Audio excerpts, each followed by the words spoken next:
Assalamualaikum warahmatullahi wabarakatuh. Saya Nani Amalia dengan NIM 14014211247. Di sini saya akan menjawab pertanyaan ujian tengah semester mata kuliah bimbingan konseling. Soal yang pertama mengenai diadakannya bimbingan dan konseling di sekolah dilatar belakangi oleh masalah-masalah yang biasanya timbul di ruang lingkup peserta didik seperti tuntutan dalam dunia pendidikan, masalah keluarga, kebingungan akan passion, lingkungan bermain, lingkungan masyarakat, bahkan sampai dunia maya sekalipun. Maka dari itu, pemberian nasihat maupun tuntutan dalam jalan yang benar diperlukan oleh peserta didik dalam menyelesaikan masalahnya. Bimbingan sendiri memiliki pengertian yaitu proses bantuan yang diberikan kepada individu agar mampu mencapai perkembangan diri yang optimal. Sedangkan konseling memiliki pengertian kegiatan tatap muka antara konselor dengan konseli atau klien dalam rangka pemberian bantuan yang dilakukan untuk memahami diri dan permasalahan yang dihadapinya yang merupakan sebuah proses terpadu dari bimbingan. Oleh karena itu, bimbingan dan konseling memiliki pengertian usaha-usaha pemberian bantuan kepada individu oleh konselor agar individu mampu mengembangkan diri secara optimal serta mampu memecahkan masalah-masalah yang dihadapinya. Antara bimbingan dan konseling memiliki tujuan yang sama, yaitu mengembangkan kepribadian, memandirikan individu, dan dapat menuntun untuk mematuhi norma yang berlaku. Bimbingan dan konseling memiliki perbedaan yang mana bimbingan mengarah kepada pemberian bantuan kepada individu untuk membantu mencegah, membina dari permasalahan. Sedangkan konseling merupakan bentuk hubungan antara pemberi konseling atau konselor yang ahli dalam bidangnya dengan individu yang mencari pertolongan atau klien untuk membantu menyelesaikan suatu masalah secara langsung. Guru membimbing dikarenakan dengan adanya bimbingan dan konselor diharapkan mampu mengarahkan peserta didik untuk berjalan di jalan yang baik dan dapat menuntun mereka agar tidak salah langkah. Dengan adanya bimbingan dan konseling pula, peserta didik akan merasa aman dan nyaman karena ada tempat yang bisa dijadikan pendengar juga sandaran bagi mereka yang saat menghadapi masalah. Dengan begitu, kesehatan mental peserta didik akan selalu terjaga dan mereka dapat menuntut ilmu dengan bahagia. Urgensi atau pentingnya bimbingan konseling dalam pendidikan yaitu upaya memfasilitasi peserta didik agar mampu mengembangkan potensi diri dan mencapai tugas pengembangannya. Proses pengembangan siswa tidak selalu berjalan mulus dan searah dengan potensi, harapan, dan nilai yang dianut. Pengembangan siswa juga dipengaruhi oleh lingkungan yang selalu menunjukkan perubahan. Siswa perlu mendapatkan bimbingan apabila perubahan lingkungan membawa mereka ke arah penyimpangan. Bimbingan konseling dapat membantu siswa mengembangkan potensi dan memfasilitasi mereka untuk mencapai kompetensi kemandiriannya. Bimbingan konseling merupakan bagian dari integral dari proses pendidikan sehingga pada akhirnya tujuannya adalah mencapai pendidikan yang bermutu dan ideal. Kedudukan bimbingan dan konseling dalam kurikulum landasan pelayanan konseling dalam kurikulum sekolah disebutkan dalam Undang-Undang Nomor 20 Tahun 2003 tentang Sistem Pendidikan Nasional. Sedangkan kedudukan bimbingan dan konseling dalam kurikulum itu sendiri adalah yang pertama, memiliki tanggung jawab terhadap keseluruhan pelaksanaan layanan konseling di sekolah, kemudian mengumpulkan, menyusun, mengelola, serta menafsirkan data yang kemudian dapat dipergunakan oleh semua staf bimbingan di sekolah. Kemudian memilih dan menggunakan sebagai instrumen psikologis untuk memperoleh berbagai informasi mengenai bakat khusus, minat, kepribadian, dan intelijensi untuk masing-masing siswa. Lalu melaksanakan bimbingan kelompok maupun bimbingan individual. Kemudian mengumpulkan, menyusun, dan mempergunakan informasi tentang berbagai permasalahan pendidikan, pekerjaan, jabatan, atau karir yang dibutuhkan oleh guru dalam bidang studi proses belajar mengajar. Dan yang terakhir, menerima tuntutan atau layanan orang tua wali murid yang ingin mengadakan konsultasi tentang anak-anaknya. Kemudian ada 3 wilayah atau bidang utama dalam proses penyelenggaraan pendidikan formal.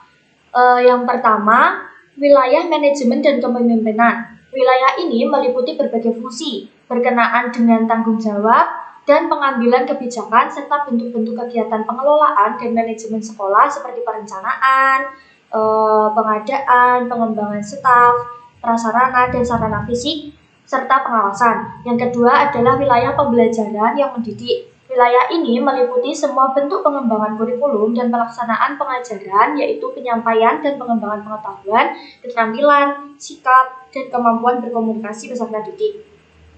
Dan wilayah yang terakhir yaitu wilayah bimbingan dan konseling yang memandirikan. Wilayah ini meliputi berbagai fungsi dan kegiatan yang mengacu pada pelayanan kesiswaan secara individual agar masing-masing peserta didik dapat berkembang sesuai dengan bakat, minat, potensi, dan tahap-tahap perkembangannya. Kemudian keunikan dan keterkaitan tugas guru dan konselor dapat dilihat dari beberapa dimensi. Dimensi yang pertama yaitu wilayah gerak. Untuk guru mata pelajaran dan guru BK memiliki kesamaan, yaitu khusus pada sistem pendidikan formal. Sedangkan dimensi yang kedua yaitu tujuan utama juga memiliki persamaan antara guru mata pelajaran biasa dan guru BK, yaitu pencapaian tujuannya adalah pendidikan nasional. Kemudian dimensi yang ketiga, yang pertama ada cakupan konteks tugas. Jika guru formal atau guru mata pelajaran biasa, pembelajaran yang melalui mata pelajaran dengan skenario guru, sedangkan guru BK konteks tugasnya pelayanan yang memandirikan dengan skenario konselor. Untuk fokus kegiatan, guru mata pelajaran biasa, pengembangan kemampuan penugasan di bidang studi dan masalah-masalahnya. Untuk guru BK sendiri, fokus kegiatannya yaitu pengembangan potensi diri, bidang pribadi, sosial, belajar, karir, dan masalah-masalahnya. Sedangkan untuk hubungan kerja, bagi guru mata pelajaran biasa yaitu alih tangan. Sama juga untuk guru BK. Kemudian dimensi yang keempat yaitu target intervensi. Di dalamnya terdapat 3 pokok yaitu individual, kelompok, klasikal. Untuk guru mata pelajaran biasa, individualnya minim. Sedangkan guru BK yaitu individualnya utama. Untuk kelompok guru biasa, mata pelajaran biasa yaitu dengan pilihan strategi, begitu juga dengan guru BK. Sedangkan klasikal untuk guru pelajaran biasa itu klasikal utama, sedangkan guru BK yaitu klasikal minim. Kemudian dimensi ekspektasi kinerja dalam guru mata pelajaran biasa, ukuran keberhasilannya yaitu pencapaian standar kompetensi lulusan serta lebih bersifat kuantitatif. Sedangkan guru BK, ukuran keberhasilannya yaitu kemandirian dalam kehidupan serta lebih bersifat kualitatif yang unsur-unsurnya saling terkait. Untuk pendekatan umum, guru mata pelajaran biasa yaitu pemanfaatan instruksional effects and nocturne, sedangkan guru BK yaitu pengenalan diri dan lingkungan oleh konseling. Dan yang ketiga mengenai perencanaan tindak intervensi untuk guru mata pelajaran biasa yaitu kebutuhan belajar ditetapkan terlebih dahulu untuk ditawarkan kepada peserta didik. Dan untuk guru BK, perencanaan tindak intervensinya kebutuhan pengembangan diri ditetapkan dalam proses transaksional oleh konseling. Untuk pelaksanaan tindak intervensi, guru biasa penyesuaian proses berdasarkan respon idiosinkratik peserta didik yang lebih terstruktur, sedangkan guru BK penyesuaian proses berdasarkan respon idiosinkratik konseling dan transaksi mana yang lebih lentur dan terbuka. Untuk tujuan dari bimbingan konseling sendiri yaitu berupaya untuk membantu konseli. Yang di sini ada beberapa tujuannya. Yang pertama, merencanakan kegiatan penyelesaian studi atau pengembangan karir serta kehidupan di masa yang akan datang. Kemudian mengembangkan seluruh potensi dan kekuatan yang dimilikinya seoptimal mungkin. Kemudian menyesuaikan diri dengan lingkungan pendidikan, lingkungan masyarakat maupun lingkungan kerjanya. Yang keempat, mengatasi hambatan dan kesulitan yang dihadapi dalam studi penyesuaian dengan lingkungan pendidikan masyarakat maupun lingkungan kerja. Tujuan bimbingan konseling ini terkait dengan beberapa aspek dalam kehidupan. Yang pertama yaitu memberikan konseling terhadap aspek pribadi hingga sosial konseli, kedua aspek akademik, kemudian yang terakhir yaitu aspek karir. Bimbingan dan konseling berfungsi sebagai layanan yang diharapkan melahirkan individu yang berkepribadian utuh dan mandiri. Oleh karena itu, layanan bimbingan dan konseling mengemban sejumlah fungsi yang hendak dipenuhi melalui kegiatan bimbingan dan konseling. Adapun fungsi-fungsi tersebut adalah fungsi pemahaman, yang dimana membantu peserta didik agar memiliki pemahaman terhadap dirinya atau potensinya dan lingkungannya. Kemudian fungsi pencegahan yang dimana upaya konselor untuk senantiasa mengantisipasi berbagai masalah yang mungkin terjadi dan berupaya untuk mencegahnya supaya tidak dialami oleh peserta didik. Yang ketiga yaitu fungsi perbaikan. Fungsi perbaikan atau kuratif di mana fungsi bimbingan ini bersifat penyembuhan. Fungsi ini berkaitan erat dengan upaya pemberian bantuan kepada peserta didik yang telah mengalami masalah baik menyangkut aspek pribadi, sosial, belajar maupun karir. Yang keempat yaitu fungsi penyaluran. Fungsi ini memberikan bimbingan dalam membantu individu memilih kegiatan ekstrakurikuler, jurusan, atau program studi dan memanfaatkan atau memantapkan penguasaan karir atau jabatan yang sesuai dengan minat, bakat, keahliannya. Kelima, fungsi adaptasi, yaitu membantu para pelaksana pendidikan, khususnya konselor, guru, atau dosen untuk mengadaptasikan program pendidikan terhadap latar belakang pendidikan, minat, kemampuan, dan kebutuhan individu. Yang keenam, yaitu fungsi penyesuaian, di mana memberikan bimbingan dan membantu individu agar dapat menyesuaikan diri secara dinamis dan konstruktif terhadap program pendidikan, peraturan sekolah, atau norma agama. Dan yang terakhir yaitu fungsi pengembangan, yaitu konselor senantiasa berupaya untuk menciptakan lingkungan belajar yang kondusif yang memfasilitasi perkembangan peserta didik. Orientasi dalam bimbingan konseling yaitu di sini memiliki pembahasan berupa pusat perhatian, sehingga orientasi itu pusat atau inti perhatian dari konselornya. Orientasi bimbingan konseling merupakan pusat perhatian seorang konselor terhadap pasiennya saat proses pelayanan konseling.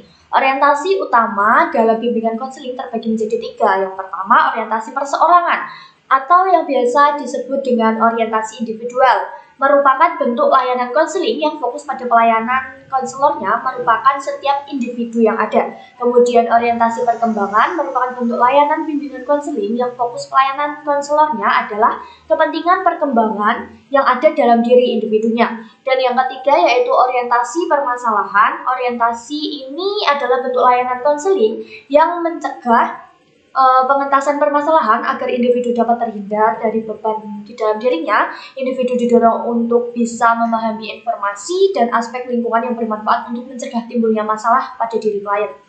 Asas-asas bimbingan dan konseling yaitu ketentuan-ketentuan yang harus diterapkan dalam penyelenggaraan layanan BK itu sendiri. Bimbingan konseling sendiri memiliki 12 asas, yaitu asas kerahasiaan atau asas kesukarelaan, asas keterbukaan, asas kegiatan, asas kemandirian, asas kekinian, asas kedinamisan, asas keterpaduan, asas kenormatifan, asas keahlian, asas alih tangan, dan asas yang terakhir yaitu asas tutur Hinayani. Sedangkan prinsip-prinsip bimbingan konseling sendiri yaitu merupakan hal-hal yang dapat dijadikan pedoman dalam pelaksanaan bimbingan konseling. Sedangkan asas tadi adalah ketentuan-ketentuan yang harus diterapkan dalam penyelenggaraan pelayanan bimbingan konseling. Prinsip bimbingan konseling ini antara lain yaitu prinsip-prinsip yang berkenaan dengan sasaran layanan, prinsip yang berkenaan dengan prinsip individu, prinsip-prinsip yang berkenaan dengan program pelayanan, dan prinsip-prinsip yang berkenaan dengan tujuan pelaksanaan pelayanan. Dan berikutnya adalah soal yang kedua mengenai bantuan-bantuan apa yang pernah saya berikan kepada orang atau individu lain, dan apakah bantuan yang saya berikan itu termasuk dalam kegiatan membimbing. Di sini kegiatan membimbing sendiri adalah merupakan sesuatu kegiatan yang memberikan bantuan, sehingga menurut saya pernah memberikan bantuan atau pernah membimbing yang contohnya yaitu saya memberikan bantuan kepada adik saya ketika adik saya meminta saran kepada saya ketika dia ingin memutuskan ekstrakurikuler apa yang ingin dia ambil antara 2 pilihan, yaitu pertama sepak bola dan bulu tangkis. Sedangkan orang tua saya sendiri mendukung adik saya untuk hanya mengikuti ekstrakurikuler bulu tangkis. Oleh karena itu saya memberikan saran kepada adik saya agar adik saya lebih memahami apa yang dia inginkan, apa potensi yang dia miliki sehingga dia nanti dapat bahagia atau dapat dengan senang hati melaksanakan ekstrakurikuler tersebut. Dan mungkin adik saya juga bisa meyakinkan kedua orang tua saya bahwa apa yang dipilih dia adalah hal yang benar. Menurut saya itu memberikan bimbingan kepada adik saya untuk memutuskan apa yang harus dipilihnya. Kemudian ketika adik saya meminta bantuan dalam menyelesaikan suatu tugas dari sekolah atau dia belum memahami suatu materi, saya memberikan bimbingan kepada adik saya, menuntun adik saya dari poin pertama sampai poin terakhir sampai adik saya paham mengenai materi tersebut. Yang ketiga, tidak hanya adik saya juga pernah membantu teman saya ketika teman saya meminta pendapat mengenai kesalahan tugas yang dia lakukan dan harus konsultasi kepada dosen. Dia meminta pendapat bagaimana cara yang benar agar bisa menghubungi dosen dan membenarkan jawaban atau kesalahan dia. Itu adalah contoh bimbingan atau bantuan yang saya berikan kepada teman saya, yang menurut saya itu juga merupakan bimbingan konseling. Dan soal yang ketiga yaitu dalam penerapan sebagai guru, di sini saya akan menggambarkan bagaimana tujuan BK, fungsi, orientasi, dan asas-asas BK. Saya menggambarkan dengan ketika menjadi seorang guru di sekolah menengah dan kita mendapati seorang siswa yang meminta pendapat mengenai pengembangan karir di masa yang akan datang. Sebelum siswa menyampaikan permasalahan, guru sudah meyakinkan bahwa dalam bimbingan konseling tersebut tidak ada unsur paksaan dan guru akan menjaga kerahasiaan. Tetapi kedua belah pihak harus juga saling terbuka. Selain itu masih ada juga beberapa prinsip seperti yang telah saya jawab pada pertanyaan sebelumnya. Setelah itu siswa menceritakan permasalahannya. Contohnya siswa ingin menjadi seorang guru seni musik, tetapi orang tua tidak menyarankan si anak mengambil jurusan kuliah seni musik dikarenakan menurut orang tua itu percuma karena seni musik dapat dilatih secara mandiri atau otodidak di rumah dan lebih baik mengambil jurusan kuliah yang lain sedangkan seni musik tadi bisa diasah sendiri di rumah. Dengan permasalahan tersebut, guru dapat mencarikan solusi atau jalan tengah bagi siswa. Guru dapat memberikan pandangan yang luas untuk masa depan, untuk karir-karir, mengenai pendidikan juga.